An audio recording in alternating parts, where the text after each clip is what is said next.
Assalamualaikum warahmatullahi wabarakatuh. Selamat pagi semuanya. Bagaimana kabarnya hari ini? Semoga kita semua selalu diberi kesehatan di masa pandemi ini ya. Dan semoga kita semua selalu semangat dalam belajar walaupun harus secara virtual.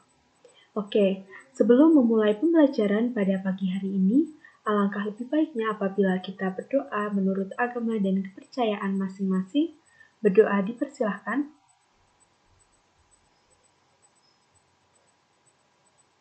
Berdoa cukup. Baik, di minggu sebelumnya kita sudah mempelajari mengenai materi ketenagakerjaan. Dimulai dari pengertian ketenagakerjaan, kemudian ada tenaga kerja, ada angkatan kerja, dan juga kesempatan kerja. Nah, pada minggu kali ini kita juga akan mempelajari lagi mengenai ketenagakerjaan, namun untuk materi pokoknya berbeda. Nah, untuk materi pokoknya ada 3. Yang pertama yaitu jenis-jenis tenaga kerja, yang kedua masalah ketenagakerjaan, dan yang ketiga ada pengangguran. Baik, langsung saja kita mulai pada materi yang pertama yaitu jenis-jenis tenaga kerja. Nah, yang pertama, berdasarkan sifat kerjanya terbagi menjadi 2. Ada tenaga kerja jasmani dan juga tenaga kerja rohani. Lalu, apa itu tenaga kerja jasmani dan apa itu tenaga kerja rohani? Nah, tenaga kerja jasmani merupakan tenaga kerja yang dalam bekerja mengandalkan pada fisiknya. Jasmani itu kan fisik, nah berarti tenaga kerja tersebut lebih mengandalkan pada kekuatan fisiknya. Contohnya itu ada kuli bangunan, seperti itu. Nah, untuk tenaga kerja rohani, yaitu tenaga kerja yang dalam bekerja lebih mengandalkan pada proses pemikiran, gagasan, ataupun ide yang bersifat produktif. Contohnya itu ada konsultan dan juga manajer. Sampai sini paham ya? Baik, lanjut yang jenis-jenis tenaga kerja berdasarkan keahliannya. Nah, berdasarkan keahliannya, tenaga kerja itu terbagi menjadi 3. Ada tenaga kerja terdidik, tenaga kerja terlatih, dan juga tenaga kerja tidak terdidik dan tidak terlatih. Baik, yang pertama kita akan membahas mengenai tenaga kerja terdidik. Merupakan tenaga kerja yang dalam melakukan pekerjaannya, ia mendapatkan keahlian melalui pendidikan dalam berbagai bidang tertentu. Contoh dari tenaga kerja terdidik itu ada dosen, kemudian ada guru, ada dokter, dan juga ada jaksa. Kemudian yang kedua ada tenaga kerja terlatih. Tenaga kerja terlatih itu mendapatkan keahliannya dengan melalui pengalaman. Nah, karena yang memiliki pengalaman, jadi kan lama-lama ia akan menjadi terlatih, seperti itu. Contohnya ada supir. Kemudian yang ketiga, ada tenaga kerja tidak terdidik dan tidak terlatih. Jadi ia mengandalkan tenaganya untuk melakukan pekerjaan. Contohnya itu ada kuli. Jadi kan kalau seorang kuli itu, baik dia mau sekolah ataupun tidak kan, ia tetap bisa menjadi seorang kuli gitu ya. Berdasarkan status pekerjaannya, tenaga kerja terbagi menjadi 3 kelompok. Yang pertama, pekerja lepas. Pekerja lepas adalah tenaga kerja yang tidak memiliki komitmen terikat dengan suatu perusahaan atau dalam melakukan pekerjaannya, tenaga kerja tersebut tidak terikat oleh jam kerja yang ada. Nah, contoh dari pekerja lepas ini adalah jasa desain grafis, kemudian juga ada fotografer freelance ataupun editor freelance. Baik, yang kedua yaitu pekerja kontrak. Pekerja kontrak ini adalah tenaga kerja yang dipekerjakan oleh suatu perusahaan dengan jangka waktu tertentu dan sebelumnya sudah disepakati oleh kedua belah pihak, yaitu antara perusahaan dengan tenaga kerja yang bekerja di perusahaan tersebut, dan perjanjian tersebut ada buktinya atau terdapat perjanjian tertulisnya. Kemudian yang terakhir ada pekerja tetap.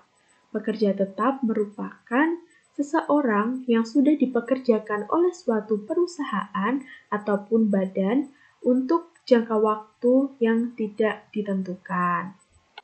Nah, yang selanjutnya kita akan membahas mengenai masalah ketenagakerjaan. Jadi seperti yang kita ketahui bahwa Indonesia itu memiliki sumber daya alam dan juga sumber daya manusia yang melimpah jika dibandingkan dengan negara-negara lain. Tetapi dengan melimpahnya sumber daya manusia di Indonesia tersebut juga dapat menjadikan masalah dalam bidang perekonomian. Nah, masalah dalam bidang perekonomian di Indonesia tersebut terjadi pada ketenagakerjaan.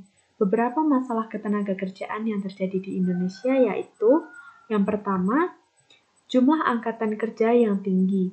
Nah, jumlah angkatan kerja yang tinggi itu disebabkan salah satunya karena adanya tingkat pertumbuhan penduduk di Indonesia itu tinggi.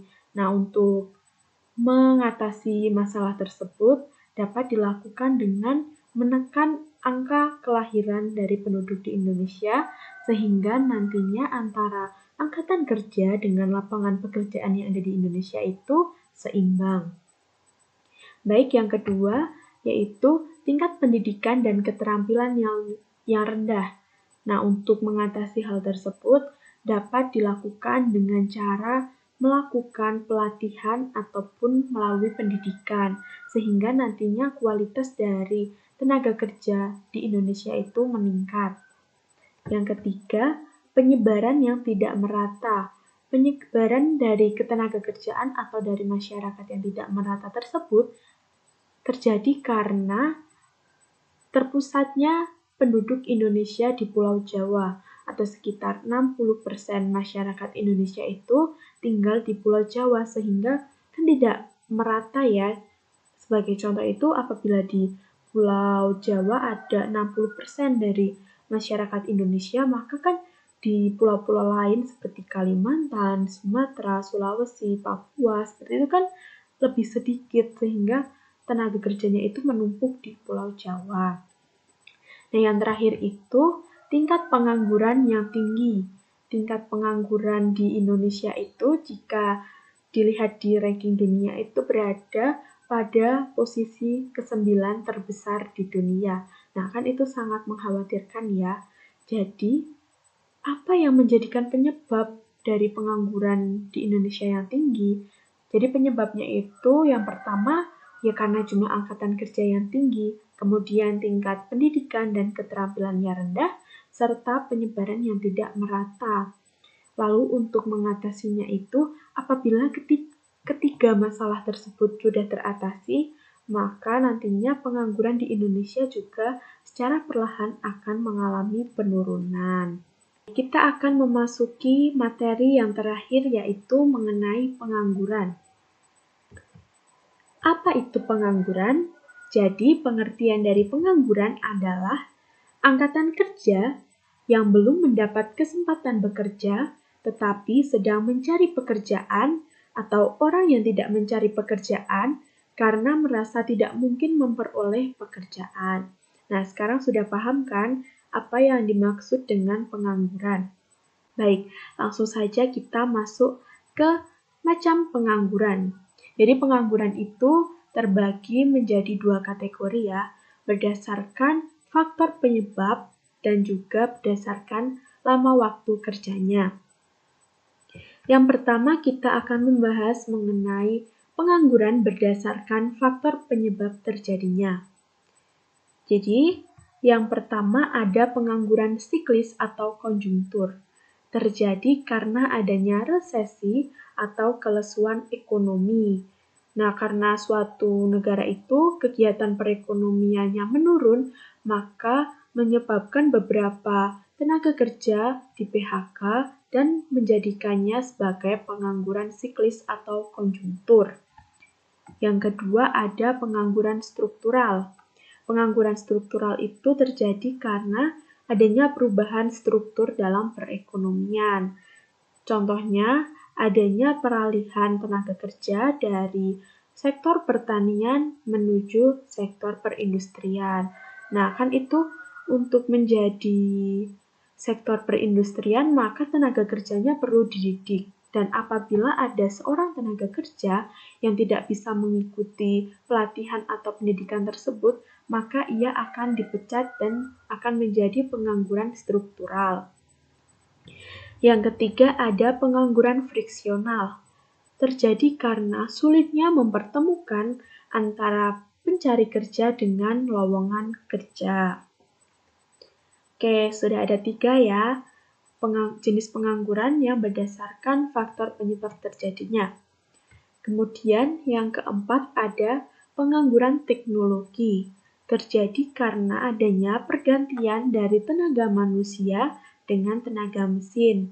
Biasanya terjadi di pabrik-pabrik besar seperti itu. Yang kelima ada pengangguran voluntary.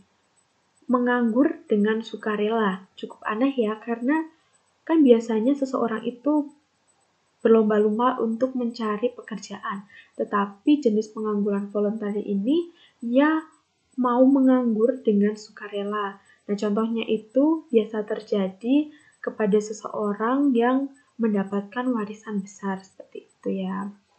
Dan yang terakhir ada pengangguran musiman. Pengangguran musiman terjadi karena adanya perubahan musim dan biasanya terjadi kepada para petani pada saat musim paceklik ya.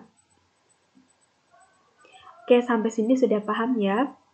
Kalau sudah paham, kita lanjut ke materi berikutnya, yaitu pengangguran berdasarkan lama waktu kerjanya. Terbagi menjadi 3. Yang pertama ada pengangguran terbuka. Jenis pengangguran ini sama sekali tidak memiliki pekerjaan karena tidak adanya lapangan pekerjaan ataupun lapangan pekerjaan yang tersedia itu tidak sesuai dengan keahlian yang dimilikinya. Yang kedua ada setengah menganggur. Seseorang dikatakan pengangguran setengah menganggur apabila pekerjaannya kurang dari 35 jam per minggu. Jadi sebenarnya pengangguran jenis ini tuh ia memiliki pekerjaan, tetapi pekerjaannya itu kurang dari 35 jam per minggu. Contohnya itu seseorang yang melakukan freelance atau tenaga kerja lepas seperti itu ya. Dan yang terakhir ada pengangguran terselubung. Nah, tenaga kerja yang tidak bekerja secara optimal. Mengapa hal tersebut terjadi? Karena pekerjaannya itu mungkin tidak sesuai dengan latar belakang pendidikannya ataupun tidak sesuai dengan minat yang dimilikinya. Contohnya itu apabila seseorang memiliki gelar sebagai sarjana pertanian tetapi ia bekerja di restoran, maka ia kan tidak bisa bekerja secara optimal ya. Baik, sudah selesai untuk materi pengangguran berdasarkan lama waktu kerjanya. Dan selanjutnya kita akan membahas mengenai penyebab terjadinya pengangguran. Yang pertama yaitu adanya jumlah angkatan kerja yang tinggi. Nah, jumlah angkatan kerja yang tinggi tersebut mengapa bisa menjadi penyebab terjadinya pengangguran? Hal tersebut terjadi karena adanya angkatan kerja yang tinggi tersebut tidak diimbangi dengan jumlah lapangan pekerjaan yang tersedia.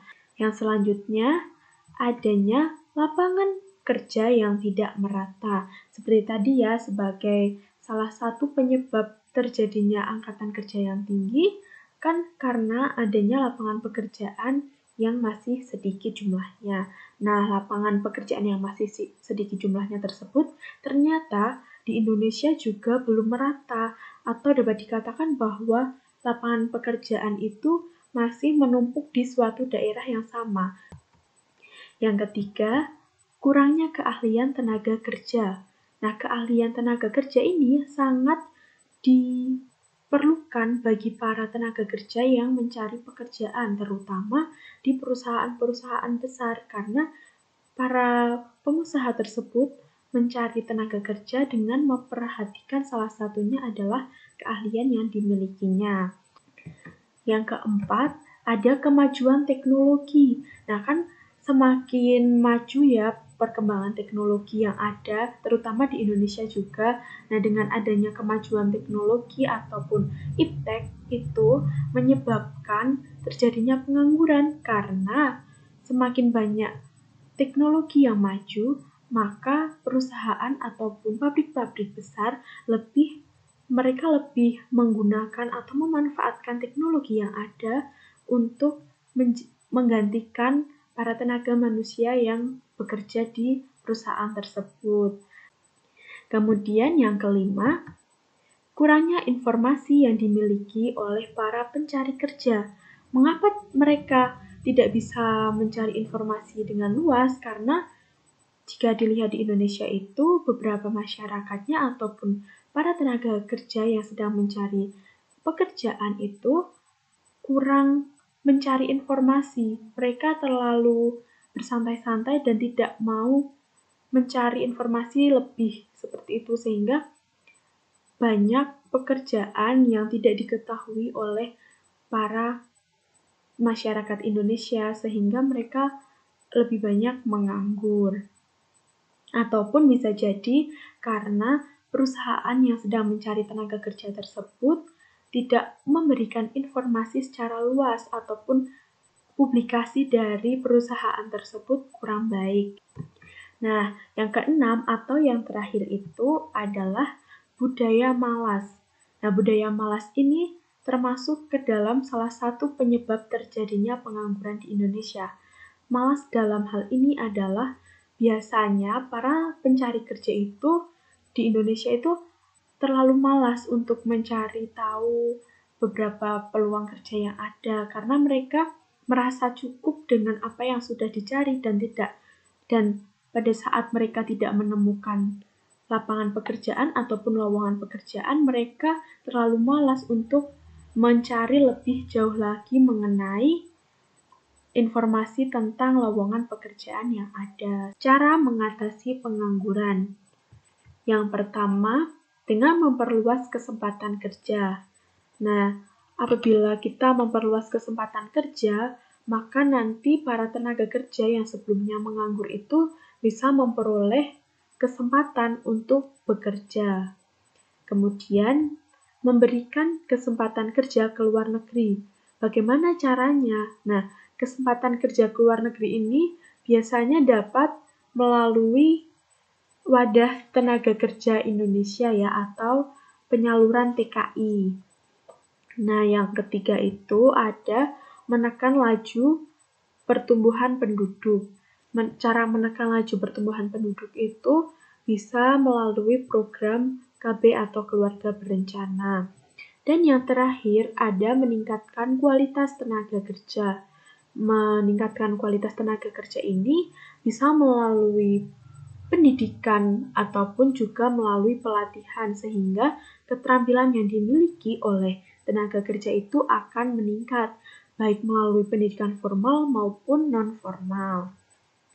Sampai sini sudah paham bagaimana cara mengatasi pengangguran yang ada di Indonesia? Jadi sebenarnya tidak hanya 4 ini ya cara-cara yang bisa dilakukan, masih ada berbagai cara, namun pada kesempatan kali ini kita hanya membahas 4 cara saja. Oke, tidak dapat dipungkiri bahwa dalam dunia usaha lebih cenderung mereka akan menerima tenaga kerja yang siap pakai dan memiliki nilai lebih baik berupa tingkat pendidikan dan juga keterampilan tertentu yang dimilikinya. Nah, salah satu hal yang dapat dilakukan adalah dengan meningkatkan mutu atau kualitas dari tenaga kerja. Berikut upaya untuk meningkatkan kualitas atau mutu dari tenaga kerja di Indonesia. Yang pertama, melalui pemerintah.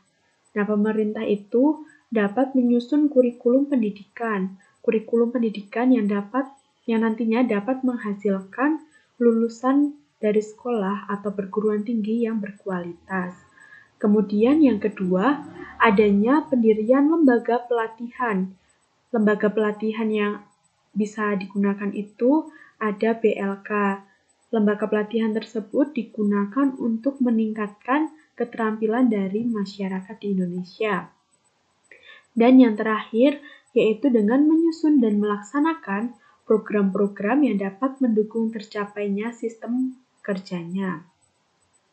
Yang kedua, yang dapat dilakukan oleh swasta atau perusahaan yaitu bekerja sama dengan sekolah untuk program pemagangan.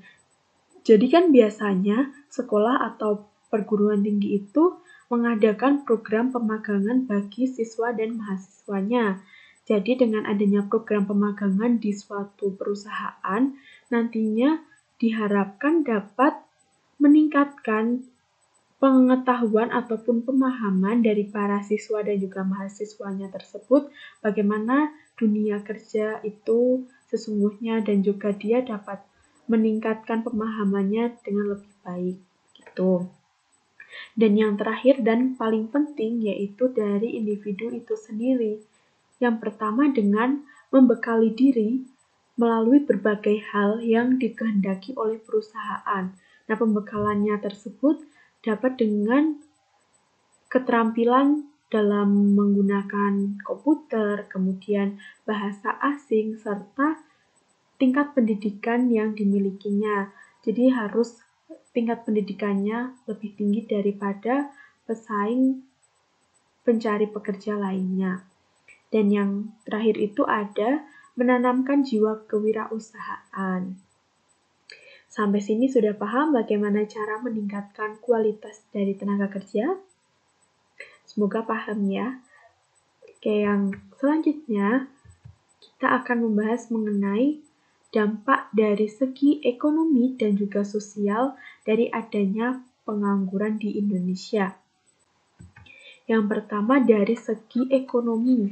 Nah, ini pastikan berdampak banyak sekali ya bagi segi perekonomian di Indonesia. Yang pertama itu PDB menurun, PDB atau produk domestik bruto, atau dalam bahasa asing itu PDB sering disebut sebagai GDP atau Gross Domestic Product. Nah, PDB itu menjadi salah satu alat yang dijadikan suatu negara untuk menilai atau mengukur bagaimana perkembangan perekonomian di suatu negara tersebut.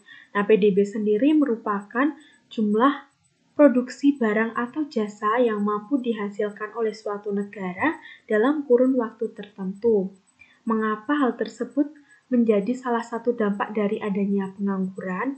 Karena kan apabila terjadi pengangguran, maka konsumsi dari masyarakat atau dari penduduk yang menganggur, apabila penganggurannya tinggi kan secara otomatis banyak masyarakat yang mengurangi konsumsinya dalam berbagai produk ataupun jasa. Sedangkan konsumsi dari masyarakat itu termasuk ke dalam rumus hitung dari PDB. Sehingga apabila konsumsinya menurun secara otomatis, PDB suatu negara juga akan mengalami penurunan. Yang kedua yaitu pendapatan nasional dan pendapatan per kapita menurun. Nah, mengapa hal tersebut juga menjadi salah satu dampak dari pengangguran? Karena apabila pendapatan nasional di Indonesia itu menurun, secara otomatis pendapatan per kapita juga akan menurun. Mengapa? Karena pendapatan per kapita merupakan jumlah pendapatan nasional yang dibagi oleh jumlah penduduk. Nah, secara gampangnya seperti ini ya. Apabila banyak terjadi pengangguran di Indonesia, berarti kan banyak penduduk yang tidak memperoleh upah ataupun gaji, sehingga pendapatan nasional itu secara otomatis sudah menurun, tetapi jumlah penduduknya itu banyak ataupun meningkat. Sehingga kan apabila jumlah pendapatan nasional tersebut dibagi dengan banyaknya jumlah penduduk di Indonesia yang tidak menghasilkan, yang tidak mendapatkan gaji, maka pendapatan per kapitanya akan rendah dan secara otomatis akan menurun. Dan selain itu pun, apabila pendapatan per kapita menurun, maka kesejahteraan suatu negara juga akan ikut menurun. Nah, yang ketiga itu ada permintaan terhadap barang menurun.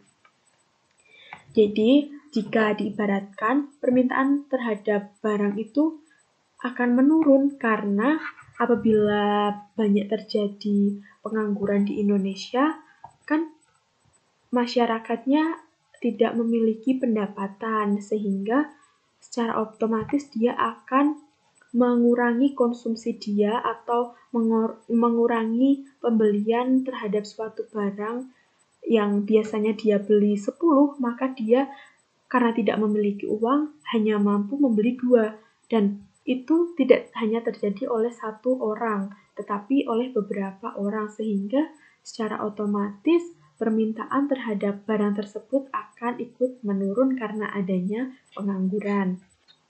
Nah, yang terakhir dari segi ekonomi yaitu pertumbuhan ekonomi menurun. Nah, ini berkaitan dengan yang sebelumnya yaitu permintaan terhadap barang menurun. Apabila permintaan terhadap barang menurun, maka suatu perusahaan ataupun produsen akan mengurangi jumlah produksinya dan penawaran terhadap barang tersebut akan menurun sehingga harganya akan naik, tetapi pembelian yang diperoleh ataupun laba yang diperoleh oleh setiap perusahaan itu akan menurun sehingga lama-lama pertumbuhan perekonomian di Indonesia juga akan ikut menurun. Dari segi ekonomi ada 4 hal tersebut ya. Dan berikutnya dari segi sosial. Yang pasti terjadi karena adanya pengangguran yaitu akan meningkatkan kemiskinan di Indonesia. Karena kan apabila seseorang itu menganggur, maka tidak ada gaji ataupun upah atau penghasilan yang dimilikinya dan ia akan menjadi semakin miskin, dan apabila pengangguran semakin banyak, maka tingkat kemiskinan di Indonesia juga akan meningkat. Yang kedua, tingkat kriminalitas meningkat. Mengapa bisa terjadi? Hal tersebut dapat terjadi karena seseorang yang tidak memiliki pekerjaan atau menjadi seorang pengangguran dengan kebutuhan hidup yang tinggi, maka ia akan melakukan berbagai cara untuk bisa memperoleh penghasilan atau memperoleh uang. Jadi, cara-cara haram pun dilakukan oleh mereka, seperti contohnya dengan melakukan kriminalitas, baik merampok ataupun mencuri, seperti itu kan tetap dilakukan oleh mereka, padahal itu sebenarnya jelas-jelas tidak boleh ya. Dan yang terakhir itu terjadinya depresi. Jadi seseorang yang tidak memiliki pekerjaan itu akan memiliki peluang terjadinya depresi itu lebih tinggi ya, karena kan dia pasti akan mungkin terjadi pembulian baik dari masyarakat sekitar ataupun dari teman, dan juga dia akan terkena tekanan batin seperti itu sehingga menyebabkan depresi. Baik, cukup sekian materi pembelajaran kita pada pertemuan kali ini yang membahas mengenai ketenagakerjaan. Nah, sebelum kita menutup pembelajaran pada hari ini, Ibu akan memberikan kesimpulan mengenai materi pembelajaran kali ini. Jadi kesimpulannya, dengan banyaknya sumber daya alam dan juga sumber daya manusia yang dimiliki oleh Indonesia, tidak menutup kemungkinan untuk terjadinya masalah-masalah yang baru. Nah, banyaknya sumber daya manusia di Indonesia itu ternyata memberikan permasalahan baru bagi perekonomian di Indonesia. Salah satu permasalahan tersebut berhubungan dengan ketenagakerjaan, yaitu adalah tingkat pengangguran di Indonesia yang semakin meningkat. Nah, seperti yang diketahui bahwa tingkat pengangguran di Indonesia itu berada pada posisi 9 terbesar di dunia dan semakin hari semakin meningkat. Apalagi di masa pandemi ini ya, banyak sekali para pekerja yang kehilangan pekerjaannya ataupun di PHK dari perusahaannya, sehingga perlu dilakukan berbagai upaya untuk mencegah terjadinya pengangguran atau untuk mengurangi pengangguran yang ada di Indonesia. Beberapa upaya tersebut diantaranya dengan memperluas lapangan pekerjaan yang ada di Indonesia. Caranya itu yang paling sederhana dengan kita sebagai seorang pelajar dapat belajar mengenai dunia kewirausahaan yang nantinya apabila kita sudah memiliki ilmu mengenai kewirausahaan, kita dapat menjadi seorang businessman ataupun seorang entrepreneur sehingga kita bisa menciptakan lapangan pekerjaan baru dan pengangguran yang ada di Indonesia itu semakin berkurang seperti itu. Sehingga nantinya dampak-dampak yang diberikan dari adanya pengangguran baik dari segi ekonomi ataupun sosial itu perlahan juga akan menghilang. Baik, cukup sekian untuk pembelajaran pada hari ini. Apabila masih ada beberapa yang belum dipahami, kalian bisa menanyakannya melalui kolom komentar di Google Classroom ataupun melalui chat di grup WhatsApp. Baik, sekian materi pembelajaran yang dapat Ibu sampaikan. Wassalamualaikum warahmatullahi wabarakatuh. Terima kasih.